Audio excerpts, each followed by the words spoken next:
양반과 상민의 구분과 차별이 엄격했던 조선 사회는 후기로 오면서 그 경계가 무너지기 시작합니다. 이는 농업과 상업이 발달하면서 경제가 활성화되었기 때문이죠. 이로 인해 백성들의 생활이 크게 달라지는데요. 어떤 변화들이 생기는 걸까요? 여러분을 조선 후기 서민 사회로 안내합니다.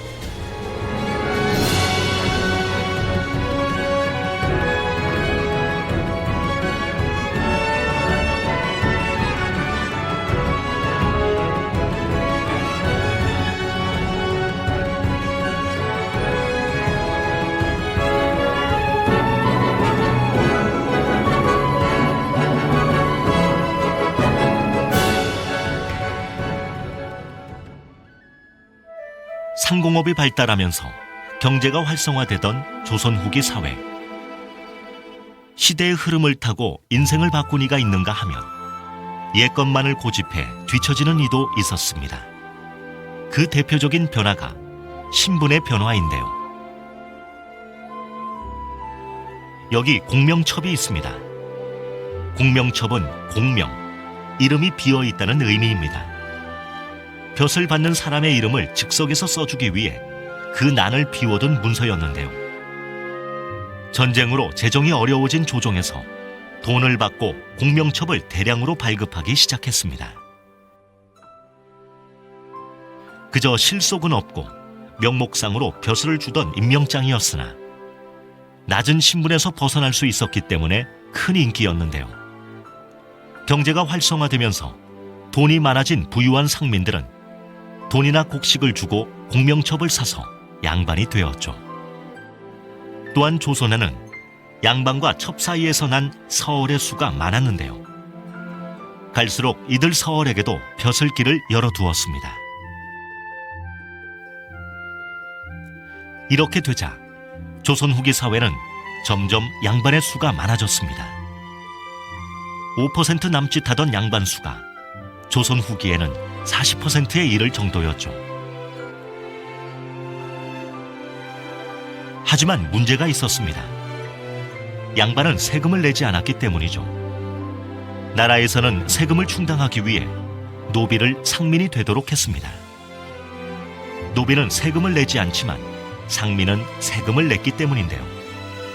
노비들에게는 신분의 굴레에서 벗어날 수 있는 더 없는 기회였죠. 신분은 낮지만 돈이 많은 상민이 등장했고, 양반이긴 하지만 가난한 양반이 생겨났고, 돈을 주고 신분을 산 가짜 양반도 늘어났습니다. 이렇게 되자 갈수록 양반의 권위는 땅에 떨어지고, 반대로 서민들은 목소리를 높이기 시작했습니다. 이는 문화예술 분야에서 두드러지게 나타나기 시작하는데요. 전국 곳곳에서는 탈놀이를 즐기면서 지배층인 양반들의 허세를 비판하고 조롱하는가 하면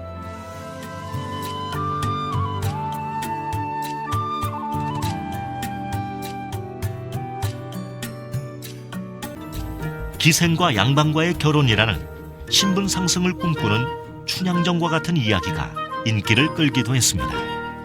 모두 예전에는 상상도 못할 일들이었죠. 서민들은 춘향이나 흥부 이야기, 심청이와 같은 서민적인 이야기를 소리꾼과 북치는 사람이 어우러진 판소리로 즐기기도 했고, 한글 소설로도 즐겼는데요. 특히 서울로 태어나 탐관오리를 응징하고 새로운 국가를 건설하는 홍길동전이 큰 인기였습니다. 더욱 솔직해지고 더욱 자유로워진 서민들의 문화. 또 하나 빼놓을 수 없는 것이 그림입니다. 성리학 풍토가 강했던 과거에는 중국의 산과 나무를 그리는 산수화가 주를 이루었지만, 조선 후기에는 자주의식이 커지면서 중국이 아닌 조선의 산천을 있는 그대로 그리는 그림들이 생겨났습니다. 이를 진짜 풍경이라고 해서 진경산수화라고도 하는데요. 대표적인 것이 정선이 인왕산의 풍경을 그린 인왕제색도입니다. 서민들 사이에서도 남녀의 사랑이나 일반 백성들의 일상적이면서 실제의 모습을 그린 풍속화들이 등장했는데요. 조선의 유명한 풍속 화가인 김홍도는 주막이나 씨름, 서당 등 정감 어린 서민들의 모습을 주로 그렸고, 신윤복은 주로 양반을 풍자하거나 여인들의 모습과 생활을 그렸습니다.